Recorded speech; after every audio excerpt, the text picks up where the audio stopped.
15 milliards pour sauver la CDC, Paul Biya face à Bello Bouba et une présidentielle sous haute tension. Le Cameroun est-il à l'aube d'un tournant décisif ? Bienvenue dans votre revue de presse de ce vendredi 19 septembre 2025. Voici l'essentiel des unes camerounaises du jour.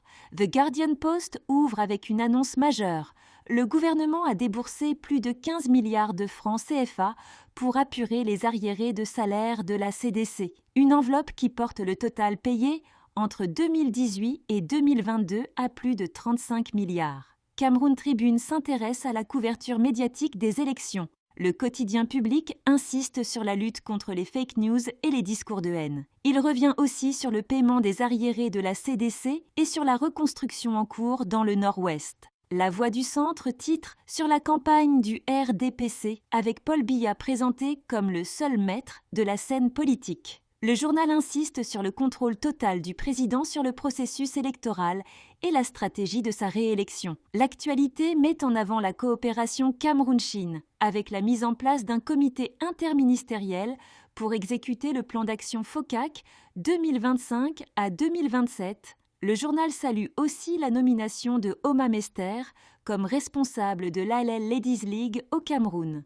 L'Indépendant, hors série, se concentre sur Yaoundé 6, où le maire Jacques Yoki Onana a lancé une vaste campagne d'hygiène et de salubrité sous le slogan « Le Kansik Mendong n'est pas un WC ». Le soir met en avant un litige foncier dans le littoral. Le ministre des Domaines, Henri Eibé Aïssi, a signé un arrêté pour mettre fin au désordre et rétablir la paix. Le jour revient sur la crise anglophone avec le mot d'ordre de Ghost Town, qui a paralysé les transports interurbains reliant Douala, le Nord-Ouest et le Sud-Ouest. L'Indépendant, édition normale, titre sur la commune d'Ayos, où 87 bacheliers ont reçu chacun une prime de 50 000 francs CFA.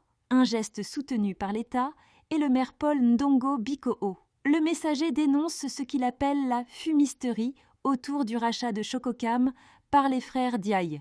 Le journal parle de duperie et appelle à la vigilance de l'État. Enfin, Mutation se concentre sur Bello Bouba, présenté comme un acteur central, mais aussi un problème pour l'UNDP en pleine présidentielle. Voilà pour l'essentiel de la presse du jour. Toutes ces informations sont à retrouver dans vos journaux respectifs, disponibles sur ekiosque.cm.